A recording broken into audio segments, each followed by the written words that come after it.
Is there intelligent life besides us in the cosmos? Somewhere out there aware of the human race here on Earth? It's a question that's been asked since the beginning of time. It still remains unanswered to many. But to some, the evidence that there are intelligent life forms not of Earth is unquestionable. Some even believe we've been visited by forms of extraterrestrials and are being watched from afar by still others. Some reports of visits can be dismissed as pure malarkey, but some documented cases of these so-called visits are to be taken to the next level investigation, simply because of the reputation and credibility of the reporter. Michigan has been the scene of a number of these unexplained U.F.O. ET sightings. Back in 1966, the nation turned a curious eye toward the Ann Arbor-Dexter area, where sightings were being reported by dozens of credible witnesses of unexplained lights in the skies, later attributed to swamp gas. This is about the time a young man by the name of John Shepard, who lived on the west side of Detroit, began to take notice. His curiosity grew. It soon became a life's passion. He believed, and still does today, that we are not alone. This passion became an obsession to the point that when he and his family finally moved to northwestern Michigan's Torch Lake area, it took his life over totally, renovating his home upstairs and downstairs into a scientific research station with one goal: to make contact or to be contacted. His home on beautiful Torch Lake became the home of PROJECT STRAT. STRAT stands for Special Telemetry Research and Tracking. In the summer of 1972, PROJECT STRAT started broadcasting celestial music and signals straight up into the universe. Before you dismiss John Shepard as a bit overzealous in his research, spend a couple of minutes with him, as we did back in the early 90s, as he described his passion and excitement for his mission and quest. I went up to this corner hamburger stand that was this lady I knew that worked there. She was a babysitter for a neighbor next door. And I used to chat with her all the time about all kind, just life and about things as I was growing up. Well, so I went up there that morning, and I told her what I saw the night before, and she turned almost white. She looked at me and she says, "That's really strange. I saw an object outside my window. I was making a sandwich in my apartment, and it was about 9:10 p.m., and I was making a sandwich, and I looked out the window, and I spotted this glowing ball, about the size of a baseball, mass of light, descending very gradually, very slowly down towards the shrubbery, down near she was about the third floor up. And it descended until it got near the ground and then just dissipated, just faded away. And she says, I can't believe you saw the same thing. I said, well, I'm surprised you saw it too. Well, apparently this is something in the same here.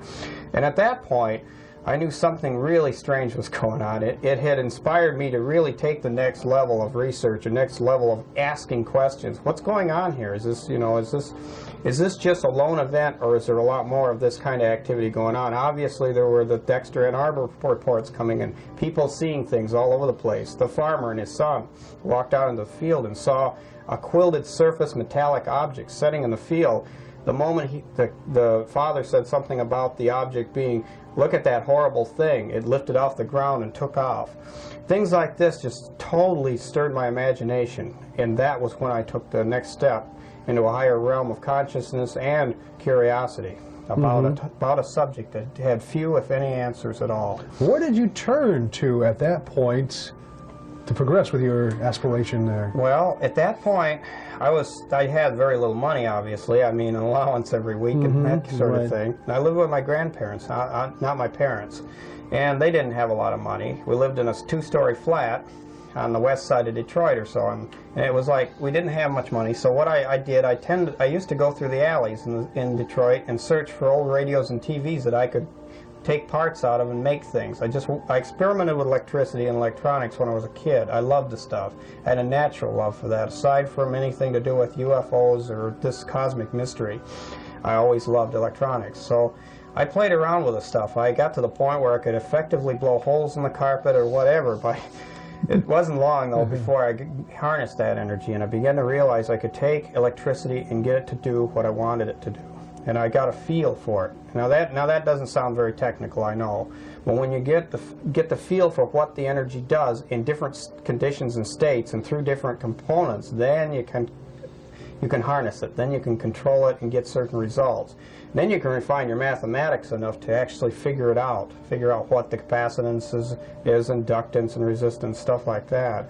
Then you can apply those formulas even better. Because you've got a feel, a natural feel for the energy and how it behaves under certain conditions. So from that point on, I started designing and building electrical gizmos, if you will. That's all they were at that time. The next step it went was about 8 to 10 years later, roughly. I started to actually build things that would send out electromagnetic waves or radiate ions and stuff like this. I began to figure out how to do these things. And I started building machines that stepped up voltage, stepped it down, altered it, charged it into big capacitors, things like that. And it wasn't long before I found out the results of those experiments too.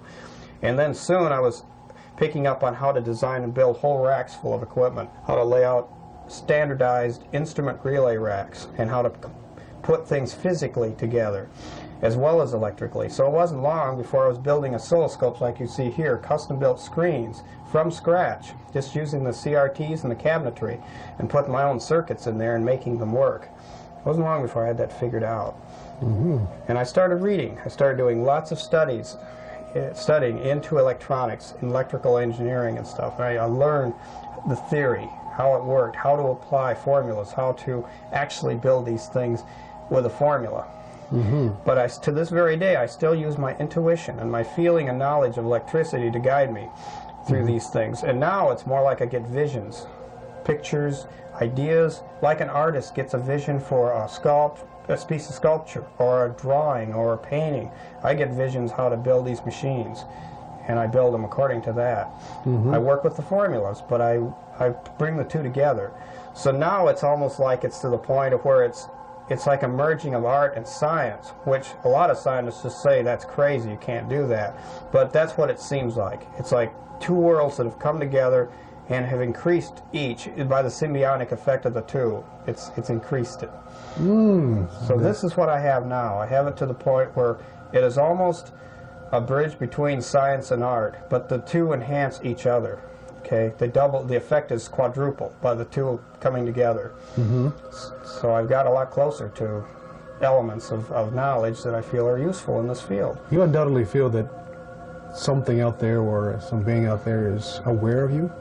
Aware of your presence? Yes, well, I have reasons to believe this, okay, on a personal level, but then again on an observational level.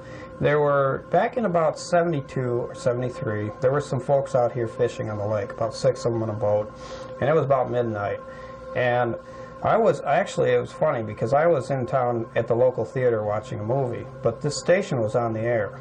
And they were out there fishing, and they claimed that they saw a UFO appear, just turn on like a light would, over about where this was, where they figured this to be, from the lake where they were fishing. And it was hovering here, or over this area, for about 10 or 15 seconds. It tilted up into the sky and shot away very rapidly and disappeared. Well, next morning I heard lots about it. They were raving. They said, boy, you should have seen us coming off that lake after what we saw. It was really strange. It looked like we saw an object over about where your house was, hovering over there. And it was only there for a very short time, and it tilted and took off very quickly. So I've never seen anything like it. They all said that. So it was rather fascinating. Now, this is before I had equipment to record or measure much more than than an oscilloscope and some other crude instruments to detect the fields. We didn't have the recording equipment to actually record it or log it on tape. At that time, so I didn't get a record of it. This is a disappointing thing that happens when you don't have a lot of money and you're young and you're just starting out. The realities of a new venture. Right. But reality now, as far as your future here, I know you hope to perhaps make contact or have some sort of solid evidence that you can say that is all worthwhile. What steps are you taking now? Just continuing with what you're doing, or is there any future projects? Well, there are future projects. I'm expecting at some point, just out of sheer necessity, if nothing else, of selling this installation and moving and building a bigger one, even more well-equipped and more facilitated, using the money obtained from the sale of this property, which is lakefront property, about 200 feet of it. I'm hoping I find a buyer that's interested in it at a reasonable price, of course, which I don't think will be too hard. And I use that capital to build even a better project. I have considered the possibility of selling this as an operational laboratory to someone who might be in this field of research and interested in it.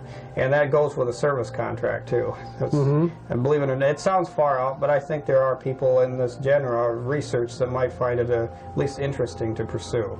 And at that point, I will have enough capital to build a station many times better than this, even. That's amazing. Well, John Shepard, we appreciate you taking your time to tell us about your project here. Project Strat, kind of in touch with the universe here from northwestern Michigan. We wish you the best of luck, and we wish you would keep us in touch with any new developments. Well, we certainly will. You'll be kept informed, and we'll send you the latest facts as soon as we get some information. In 1998, John ceased his broadcasting operations on Torch Lake and did move his research operations to other facilities. As far as we know, his research has become more than one man can handle. Project Strat is still in operation with an even greater zest. You can visit John and learn more about his revised mission statement at www.projectstrat.com.